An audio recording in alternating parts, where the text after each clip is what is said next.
I believe it's Jessica. Are you there with a call for the mayor? I'm here. There you are. Oh, she's there. Hi, Jessica. Hi. First, I'd like to be a big fan, and I've got you met with us from it to 2015. Did we get that? I didn't get I it. live in Calgary, and as a citizen downtown, my question is, how would you improve the safety for pedestrians? Oh, yeah. Pedestrian safety.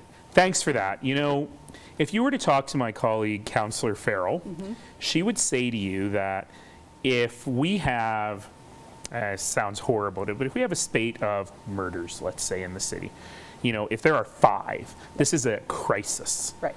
We have a pedestrian incident, someone getting hit, thankfully not always getting hurt, pretty much every single day in the community. Really? And we don't think of this as a crisis, that we have hundreds of pedestrians who are hurt and usually who have the right of way.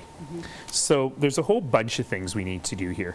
There are some physical things. So for example, you may have seen around town a new kind of pedestrian crosswalk that is solar powered and it flashes on the side of the road, not overhead. The point of these is they are far, far cheaper than the traditional overhead ones, so we can deploy many more of them. Okay. We've been experimenting with paint and better paint for crosswalks to make them more visible and better designs. Okay. So those are kind of the physical things. But there's also an attitudinal shift, you know. We never call them accidents because they're rarely accidental. Right. We call them collisions.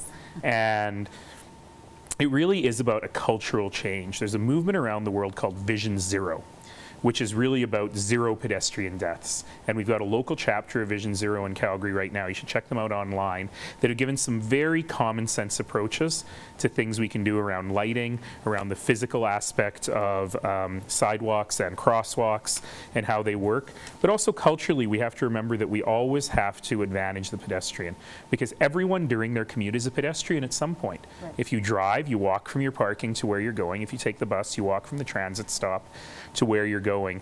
And you know, I'll give you, I'm sure we'll have a chance today to talk about snow removal. Yes. But I was most critical of our own job in this last snowstorm, specifically on the issue of pedestrian accessibility. You know, I was downtown last Saturday, so almost 5 or 6 days after the snow stopped falling. And on 9th Avenue in front of the Calgary Tower, there were huge high windrows blocking the crosswalks. And there's a major transit stop there.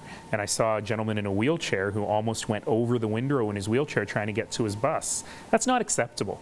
And we have to remember that as much as we clear the road for cars and make sure cars can move, we can't do that at the expense of people who are trying to get around on foot.